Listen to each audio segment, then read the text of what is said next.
Welcome back. We're going to talk tonight about Bob Hunter and his use of color. It was brought up by Alan Voss, and because I have such admiration for his taste and his sense of unity in his color schemes, as well as other aspects, of course, of his still life designs. I want to go ahead and talk about him. It really isn't about him as much as this big question that winds up. Here's the question here. I actually noticed a huge difference from the more muted colors on one of his Robert Douglas Hunter's paintings versus one that had more vibrant color. Does this mean that paintings with dirty color, not to be confused with muddy colors, and then saving your best and brightest for last is a way to make your paintings shine or more exciting and even beautiful? And after all, that's the whole reason I paint anyway, to create and make something that's beautiful and true. And one last question, is this more achievable with a limited palette, and what palette did Hunter use anyway? So, so that's the question. Before I go past it, I wanted to thank you, Theodora, again for your contributions, and Ilya, as well as Karen O. Thank you very much for those ongoing bits of support. It's really, really kind of you to put yourself in the way of doing it on a regular basis. Very helpful. And I want to also be here on a regular basis for you and for all my viewers. Um, let me let me address this by showing you some hunters before we start. About this whole thing is about effective use of color, really, isn't it? And this question always comes up between muddy pictures or neutral pictures, relatively neutral pictures. A lot of people think that that's the most taste, the most neutral, more neutral they are, the more beautiful they are. And I've never subscribed to that. You see plenty of really stunning work by impressionists that has nothing to do with neutrals. It's really almost every spot on it is rich, and so the overall chromatic range isn't a thing. It really isn't a thing that defines beauty. It really is how you use them, right? And that's just common sense. I'm sure you all recognize that. But the idea of muddy colors, not to be confused with um, dirty colors, I think of both of them as the same thing, by the way. And I do remember what's his name, Innes, saying I'd use mud if it'd get the effect I wanted. I'd, I admire that. It's in the same category as, again, when you're talking about Degas, saying, they asked how he made such beautiful, vibrant colors. And he said, oh, I put them in the sun and sort of, what did he say, bleach the life out of them, and then they become live or something. As usual, sort of perverse way of speaking. Um, but then saving your best and brightest for last. Anyway, but the idea of dirty colors, we could talk about living in a muted range of chroma, right? A muted chromal range.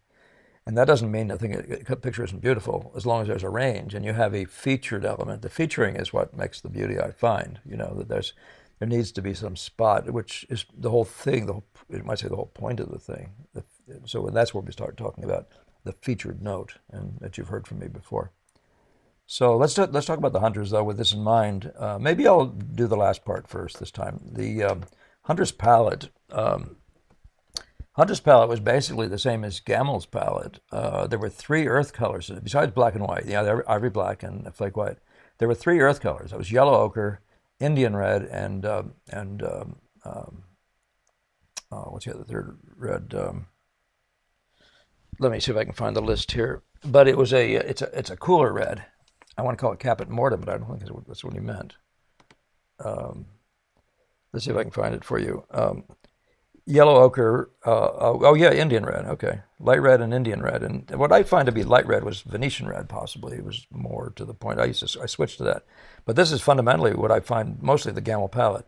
Then he jumps over to ultramarine blue, cerulean blue, and viridian. And then in the cadmium side, it's cadmium yellow pale, cadmium orange, cadmium red light, and alizarin crimson as the cool red. So that, I won't read it again. That's it. And another time I will actually post it for you. It's in the resources if you can get to the resources. So it's a 10 color palette. And I switched to being strictly what you might call a rainbow palette. And I don't use neutrals at all anymore. I find it's dumb easy to mix neutrals, and neutrals aren't useful for mixing anything. So there's a tendency to, I found there's a tendency in my pictures to have spots that have their own sort of thing going on. And you would say that's really not even possible if you're being a good color relational person. And you can use any color you want as long as you play the relationships right. But I do find that I prefer to make colors that are red, yellow, and blue with the idea in mind of actually having all those colors throughout the picture and the same red, yellows, and blues and so on. So, but that's his palette, and so the question is it more achievable to create neutral pictures with a limited palette? And I've never found that to be the case. And I would always refer you to Sorolla, for example, and those neutrals, the grayer notes in his pictures. They're all full of colors. I was referring to the belly of a nude by Paxton. I was trying to point out, and I can't do it online very well, but the integrated red, yellow, and blue soft integration of exactly the same value with three different colors, red, yellow, and blue, throughout the entire stomach area on this golden belly. So, yeah, all right. Let's look at the pictures. That's what you come for anyway. That's what we all come for, isn't it? I'll get out my laser, and then we'll see if my world will start cooperating. So here's that. This is a defining picture, probably, in that sense of what a neutral picture is. This is and you want to call it muted. It is a muted picture. I do think the colors, Hunter's theory, if you had one in terms of decoration, was basically a neutral field with a really beautifully featured color and a distribution in between those ranges. The high end featured thing, like the red here, and then the slightly lesser but featured also orangey to golden tones. And yet, he's one of those guys that actually gets this thing to feel like a really beautiful color scheme, and it is. So because he manages to get for example, this neutral to be a different kind of color from this neutral. Like this, you could say the back one is more cool. This is more in the red family. You can feel those if you don't look hard at either one of them. And you'll feel that he's doing that with the neutrals in general, that he's playing color games in the neutrals. So don't ever underestimate that. There's so much more to it than that.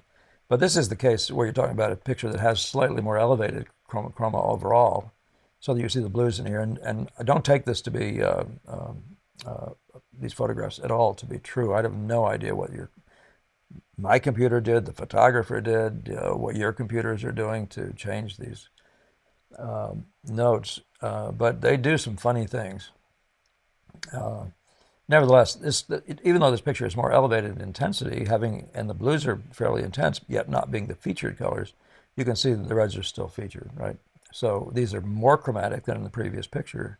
You can see that difference is huge, and yet the evidence is very clear that's the feature spot in this picture, and the apple similarly in this picture. So you don't need to neutralize anything. But what I want to keep pointing out to you when you keep asking about neutral colors, should I use neutral colors to make neutral pictures? And the answer is no, you want a color range. You want to be able to have every gray be its proper color. And I'm not saying you couldn't do it on some level. I'm just simply saying I just like the option of using red, yellow, and blue. Whenever I need to tickle up a gray, I can do it quickly with efficiency if I have a rich color to do it with, if I know how to play that game, right? That's its own know-how thing. These last couple pictures, by the way, both I think they might have been done in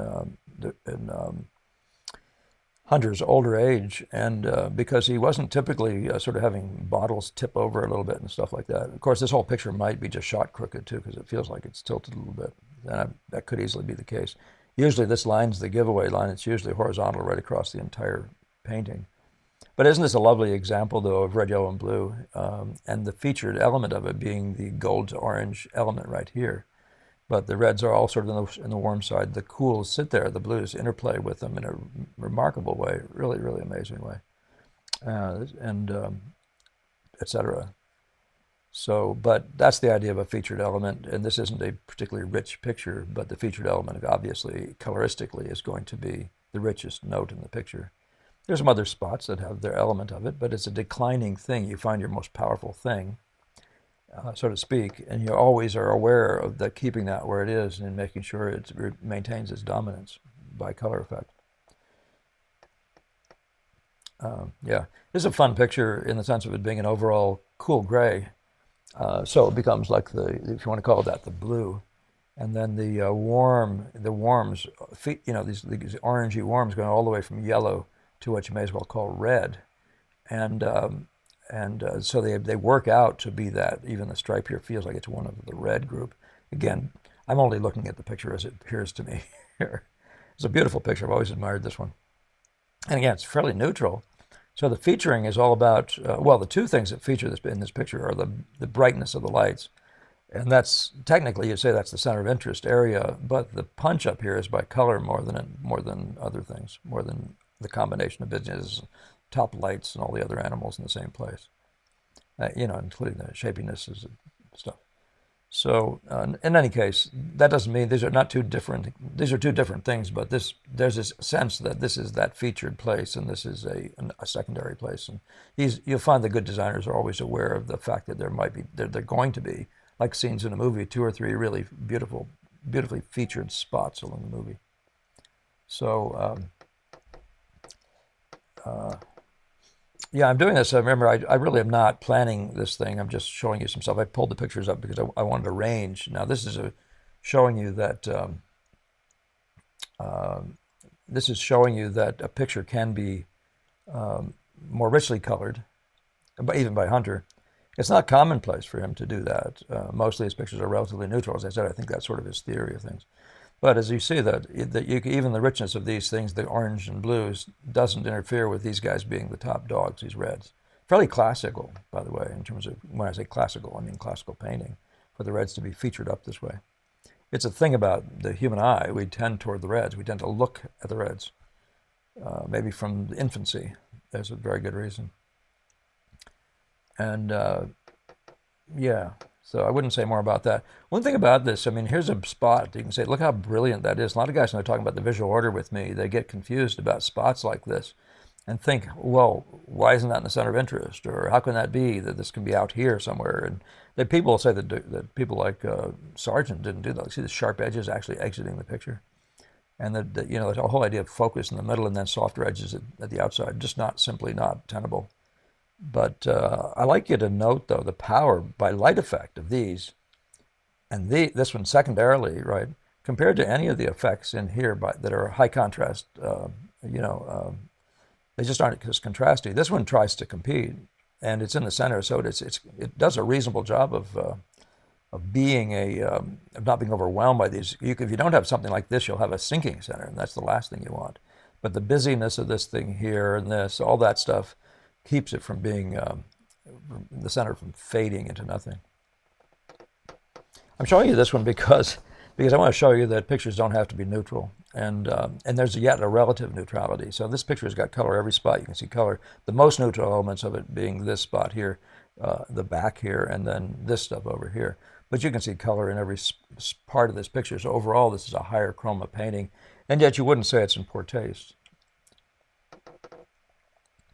Oh, by the way, it's another example of that idea. This is the brilliant featuring by value, but the intensity down here is also an element of the idea of featuring. This is the featuring of the most intense color note. And he just loves taking you away to a weaker one and then a weaker one yet. So he's very aware of the system, the interplay, much as he is with effects, the strongest spot of effect by light, and then the secondary ones, wherever they wind up being, declining away from that. I'm saying more things than you were actually asking. But the idea of featuring is an interesting one, and this is a case where one of the more neutral notes in this picture is being the feature area because it's so uniquely alone in its quality. This beige, you could say these greens and these blues are actually way more dramatic in their presence, in their color presence. But the uniqueness of this thing is a way of featuring it. Just the fact that it's like one of a kind. There are other hints of warmth. And again, it's hard to see the rest of what's in this picture. You see hints of something warmer in certain spots all through it. That's typical of him in his weaving mentality.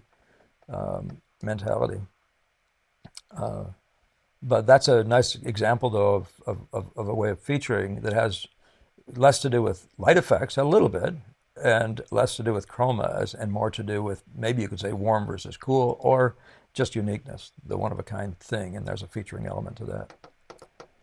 Now this one here you can see is power featured. The lights are powerful features, but coloristically, the second most featured thing is the yellow, and the most featured element on this, as it presents here at least, is these reds. And so it goes. That's the order of featuring. So just stay in tune with this. I know you're asking about Hunter, but this is, again, I'm doing this because, as you can see, this overwhelmingly colored picture. It doesn't feel like neutrals, yet there are neutral areas, most neutral areas, but it feels like it's elevated in chroma as an overall picture. And again, the featuring is done by both the combination of light, intensity, and red, as being the foremost thing. Again, notice the reds are everywhere. They're woven through the picture. The greens are everywhere, woven through the picture. Yellows, same thing. Yeah. The power center, of this picture is done by light, dark, and busyness, right? Classic stuff as we talk about these sorts of things. Light, dark, busyness, center of interest. The spot with the mostest, right? So I think that's it for today. This is intentionally a short one. I'm going to go up and just review the question again and make sure I haven't left something out that's very important. So everything is a matter of relationships, Alan. And if you keep that in mind, and there's always the idea of featuring something. What's this picture about? One of the first things you have to learn in writing a paragraph or letter to the editor or any of those things is to make one point. And I've mentioned it before, but that's very much the idea. What's your central point here? Where's the magic? Where's it emanating from? And coloristically, it's typically from one color more than all the rest, and then there's going to be a distribution and that sort of thing. These are broad generalizations, but that are fairly true. So learn to interplay, relationally, and you'll find. And keep watching to see what features up. One thing I didn't mention, I probably should mention, and that is that when your question, that was a very interesting question. When you said, so when you're setting a picture, you're saving your best and brightest for last. This is a very important point. So we go down to this picture here, and I'm telling students, when you collect a bunch of things that belong in the same picture coloristically, right? But it will include this pile that you'll want to include a range of rich to not rich, red, yellow, blue. I say rich to not rich, I mean levels of chroma. And pick levels of value in different sizes and different types of objects, different types of textures and materials. And like this is man-made stuff and plants and it's shapy things and simple shapes, busy shapes and simple shapes, different textures. I mean, collect for variety like that. But what you'll do, instead of saying we're going to take this neat thing and then we're going to glue in some pretty color at the end, we're going to say, now how is this all going to work together? And you're just sitting there looking at it and you're saying, oh, you're going to have to be the feature by color. You're the best color I've collected here. And so think holistically when you do this kind of thing. Don't think you're making a field and you're going to then suddenly at the end glue in some happy red. These colors have to be thought about beforehand. You have to see the field, right?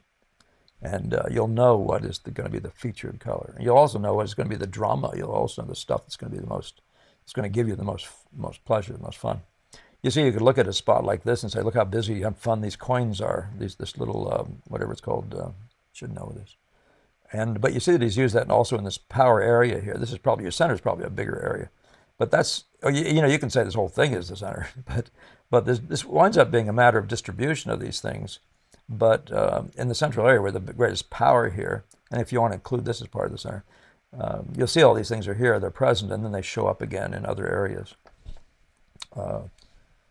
But that's far more than you actually were addressing. I'm just saying when you collect your stuff, think in terms of that. Include that in your thoughts. What's going to be the most featured color? What's going to be the most effectual color? What's the most intense color? And therefore have to be totally aware of that from the very beginning. How is it going to be used, and what's going to be the distribution behind it? Right. So you're aware of the most intense, and then you're aware of this sort of neutrality, and then you're aware of the range of the other colors that are tending to be also chromatically strong or less strong, but also in the family of up in the strong end versus the ones in the neutral end, and you're going to be aware of that stuff.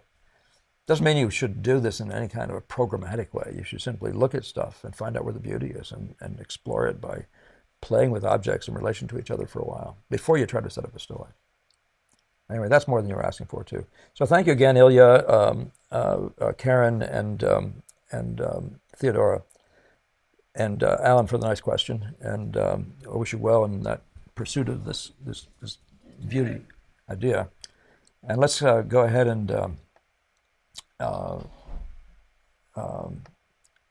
yeah, let's just end this. And thank you for subscribing, sharing, donating, always comments. And let's see you in another one. I'm trying to do this right now, maybe for another couple of weeks on a weekly basis, as I try to get some other stuff built back into my life. I found that some of this was taking a little bit of my painting time away, so I got to get that back a little bit, and then I'll get back and see if I can keep doing 2 of these per week. All right, so yeah, take care. Have a good week. See you in the next one.